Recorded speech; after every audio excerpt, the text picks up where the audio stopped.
This is Midwest Farm Weekly, presented by Focus on Energy. Well, hi, I'm Mike Austin, and she is... I am Elaine Wells, and happy to be back here on Midwest Farm Weekly. Happy. But coming up on today's Midwest Farm Weekly, first of all, we're going to get a reaction to the USDA's forecast for agricultural production and prices for 2019. Buy local, buy Wisconsin was the heart of this year's Taste of Brown County experience, and an option to agriculture's labor shortage could be in the form of robotic milkers.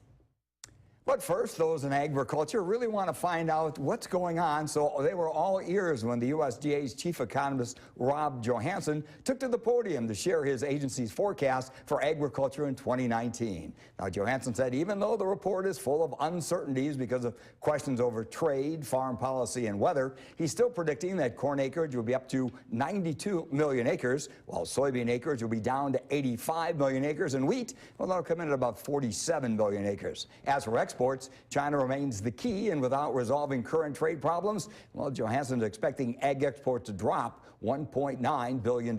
For livestock, he expects animal protein to achieve record levels for beef, pork, chicken, and yes, dairy. And again, with relationships with China, we're always talking about the impact on exports, especially when it comes to pork. So what does all of this mean to farmers when it comes to price and price trends here in 2019? We start with corn.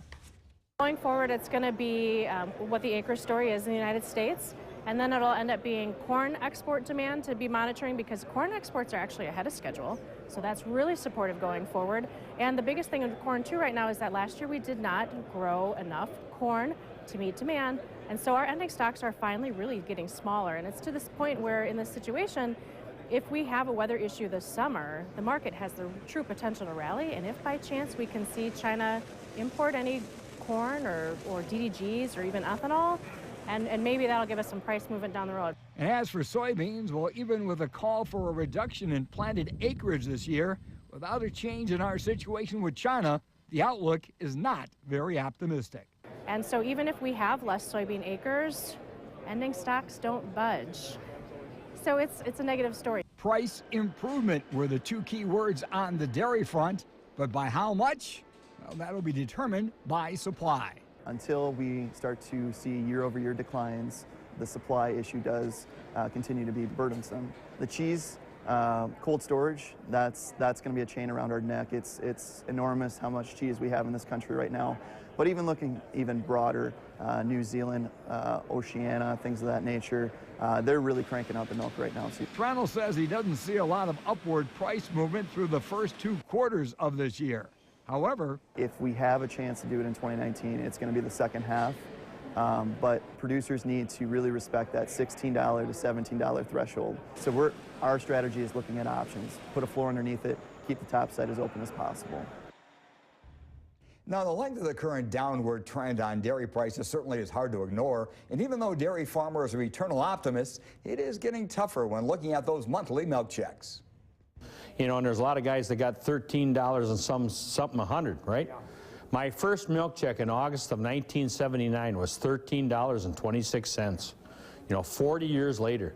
And so people in town can relate to that maybe more so than just hearing what the value of milk is right now. But despite that, the attitude of those in attendance at this year's Wisconsin Holstein Convention was one of guarded optimism. And some of that's been fueled by genomics, the technology that's been around for 10 years now, really studying the DNA, and we can know, 70% of what an animal will do the day she's born just from pulling a hair sample and looking at that DNA sample. Now, things like A2A2 are making milk more palatable for some consumers, which makes producers a little bit more optimistic about their future.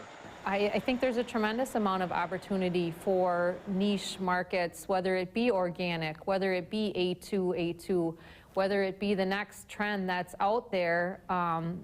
There are a lot of consumers that are looking for something very specific when they're purchasing products, and I think the key for us is to know what maybe that next trend is and just to be ahead of the cycle a little bit. And just the fact that for at least a weekend they could share some stories and spend time with others who understand the environment they're currently in does make attending conferences like this worthwhile. And I think it's important to to be able to network with these people. When we come to these meetings, you get a chance to visit on what's working, what's not working, and how you gauge yourself against others. Still to come on Midwest Farm Weekly, my family did a little traveling to the West Coast while I was on maternity leave to World Egg Expo. We'll share some of the technology we uncovered.